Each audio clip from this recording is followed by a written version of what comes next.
Every case leaves a record. Some end with answers, others are left open. Case Files Kenya examines real criminal cases using publicly available records, focusing on disappearances, unresolved deaths, and unanswered verdicts. This is not speculation. These are the files that remain.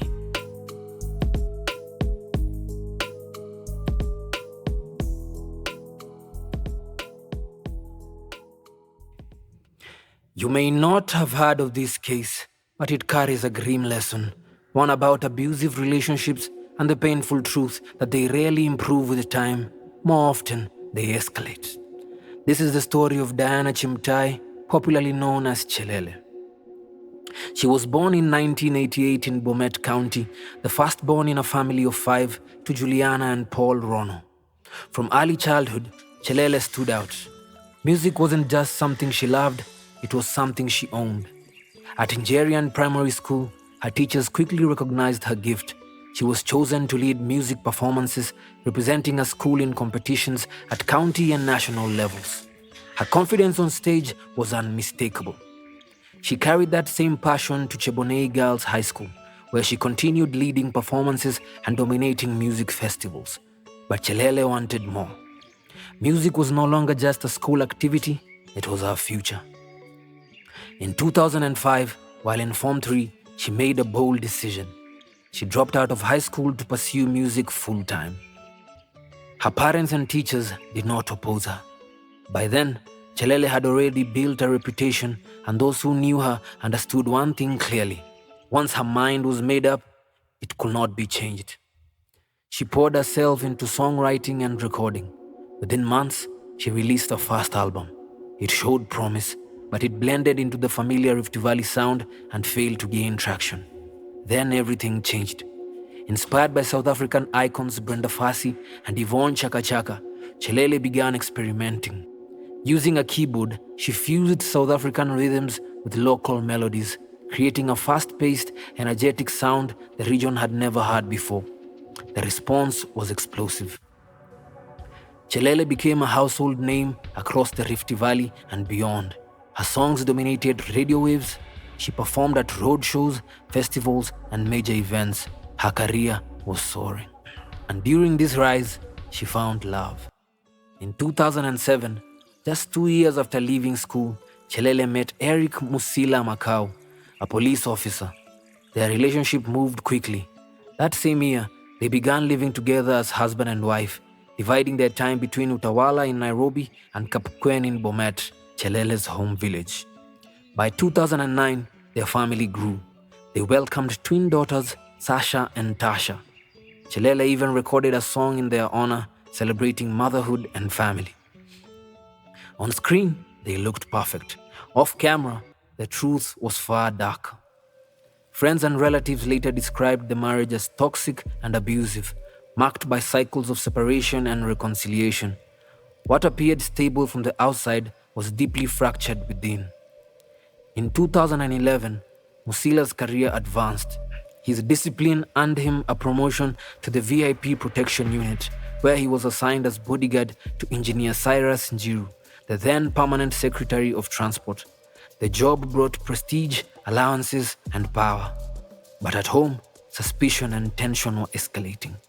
Musila believed Chelele was involved in an affair with Eliud Diego, a married surveyor from Eldoret. He repeatedly warned Diego to stay away from his wife. Then came Friday, 30th March 2011. That evening, Chelele booked a room at CIS Mara guest house in Bomet. The watchman on duty, Kibet, recognized her immediately. She was a regular. She casually mentioned that her guest was being followed by police. What she didn't say was that the man following them was her husband. At around 11 p.m., Musila arrived at the guest house with another police officer. They demanded to be taken to room 6. After reluctantly complying, staff were instructed to leave. Moments later, a disturbance erupted. According to Musila, he handcuffed Diego, claiming he was arresting him, not for a crime, but for cheating with his wife. He forced Diego into his own car, placed Chelele in the passenger seat, and drove away. Only 3 people left that guest house. Less than an hour later, Near Cheplaquet village, the car stopped. Yego attempted to escape. Chelele ran in the opposite direction. Yego didn't go far. By morning, villagers discovered his lifeless body near the roadside. Evidence at the scene told a disturbing story. Bullet casings, kerosene, and a failed attempt to destroy the body. The investigation quickly pointed back to Musila and Chelele. Musila would later confess publicly to the killing, showing no remorse. Despite this, both he and Chelele were released on bail as the case dragged through court. Life and settling continued. Chelele kept performing, releasing music, smiling for cameras. But privately, the pressure was crushing. By 2015, the marriage had completely collapsed. Chelele released her final album, Cheborge, to massive success. Yet behind the scenes, she was battling legal struggles, emotional abuse, and the loss of custody of her children. They separated. 3 months later, in January 2016, Chelele agreed to meet Musila one last time to collect her belongings and discuss their children. Friends warned her. She went anyway. On the night of 6 January 2016, Chelele left a friend's house wrapped in a Maasai shuka. Witnesses later placed her with Musila near her home. That was the last time she was seen alive. 2 days later, her sister found her body on the veranda of her house. The autopsy revealed a brutal personal attack, signs of struggle, evidence that Chelele fought desperately. The country mourned, her songs filled the airwaves, and tributes poured in. Musila was arrested again, this time for Chelele's murder, but justice would fall short.